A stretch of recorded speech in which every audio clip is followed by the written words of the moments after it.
Parliament के सरमाई इजलास से पहले होने वाली ऑल पार्टी मीटिंग से जुड़ी हुई। तो पार्लियामेंट के सरमाई इजलास से पहले दिल्ली में कुल जमाती मीटिंग जारी है। सरकार ने कुल जमाती मीटिंग तलब की है। पार्लियामेंट की लाइब्रेरी में ये मीटिंग हो रही है। ऑल पार्टी मीटिंग मुनक्किद की जा रही है। पार्लियामेंट का सरमाई इजलास शुरू होने से पहले ऑल पार्टी मीटिंग में एजेंडा सेट किया जा रहा है।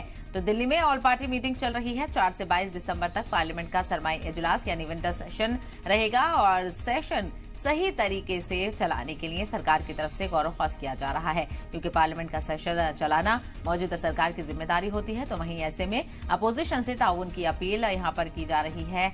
सेहतमंद बहस और साथ ही साथ अपोजिशन के ताउन की मांग भी की गई थी, लेकिन ऐसे में अब देखना ये होगा कि किन मुद्दों को लेकर अपोजिशन यहां पर मौजूदा सरकार को घेरता हुआ नजर आएगा। तो पार्लियामेंट का सरमाई इजलास 4 दिसंबर से शुरू होगा। उससे पहले ऑल पार्टी मीटिंग सरकार की तरफ से बुलाई गई है, जिसमें गौर ख्वास किया जाएगा कि क्या क्या मुद्दे यहां पर उठाए जाएंगे और इस पूरे सेशन में क्या कुछ जरूरी चीजें देखने को मिलेंगी।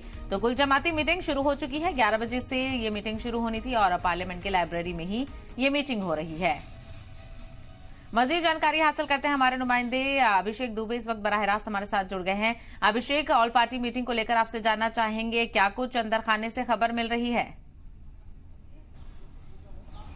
हाँ बिल्कुल, देखिए संसदीय कार्य मंत्री प्रहलाद जोशी की अध्यक्षता में ये ऑल पार्टी मीटिंग हो रही है और हमेशा की तरह राजनाथ सिंह मौजूद हैं, पीयूष गोयल मौजूद हैं और तमाम जो बीजेपी के और बड़े लीडर्स हैं वो इस मीटिंग में मौजूद हैं। और मीटिंग का जो वेन्यू है वो पार्लियामेंट के लाइब्रेरी की बिल्डिंग में है। ये हर बार होता है इसी तरीके से।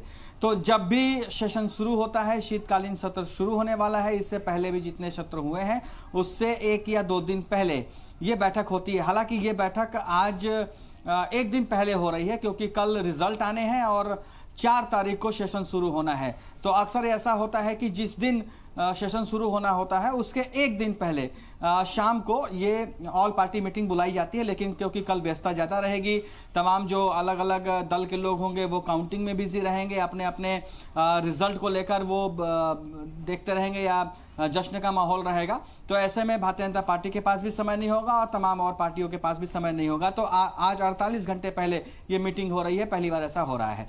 तो ऐसे में सरकार की तो सबसे बड़ी जो उपलब्धि ये होगी कि सरकार तमाम जो विपक्षी दल है उसको ये मना ले कि भाई इस बार का जो शीतकालीन सत्र है वो बहुत इंपॉर्टेंट है, आखिरी सत्र है सरकार का अगर हम ऑफिशियली कहें तो। और इसमें तमाम जो बड़े मुद्दे हैं, तमाम जो बड़े बिल हैं, 27 बिल पेंडिंग है जिसको सरकार पास करवाने की जुगत में है।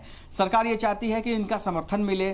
तमाम जो इंडिया गठबंधन की जो पार्टियां हैं, जिसमें कांग्रेस है, समाजवादी पार्टी है, टीएमसी है, बीआरएस है, साउथ से लेकर ईस्ट तक जितनी भी पार्टियां हैं वो उनका समर्थन मिले। और जो कांग्रेस के राष्ट्रीय अध्यक्ष हैं खड़गे, उनका समर्थन मिले और किसी तरीके का फिर से बवाल न हो, किसी तरीके का फिर से संसद को बार बार एडजर्न करने की स्थिति न पैदा हो। तो सरकार की जिम्मेदारी होती है कि सरकार संसद के सत्र को ठीक से चला पाए, सरकार जो तमाम जरूरी मुद्दे हैं उनको उठा पाए, सरकार जो तमाम जरूरी बिल हैं, जो जनता से जुड़े हुए बिल हैं उसको पास करवा के अगर वो लोकसभा के टेबल पर रखे हैं तो लोकसभा से पास करवा के राज्यसभा में भेज पाए, और राज्यसभा के टेबल पर है तो राज्यसभा से पास करवा के फिर प्रेसिडेंट के पास भेज पाए। ये सरकार की कोशिश होगी। तो सरकार और पार्टी मीटिंग बुलाकर सबका समर्थन चाहेगी। सरकार चाहेगी कि ये सत्र, शीतकालीन सत्र अच्छे से चले, शांति से चले, जिसका जो टर्न हो उस पर वो खड़ा होकर बोले। और जब प्रधानमंत्री जी बोलते हैं या फिर जब गृह मंत्री बोलते हैं तो उस वक्त जिस तरीके का माहौल होता है, बवाल होता है, किसी मुद्दे को उठाकर बवाल ना हो। देखिए, राहुल गांधी पर सबकी नजर होगी कि राहुल गांधी इस बार संसद के सत्र में किस तरीके से पेश आते हैं। बहुत सारे मुद्दे हैं जिस पर कांग्रेस और तमाम जो विपक्षी दल है वो बीजेपी को घेरने की कोशिश करेगी। लेकिन कई ऐसे मुद्दे हैं अभिषेक जिनको लेकर शीतकालीन सत्र जिनको लेकर अपोजिशन यहां पर घेरती हुई नजर आएगी।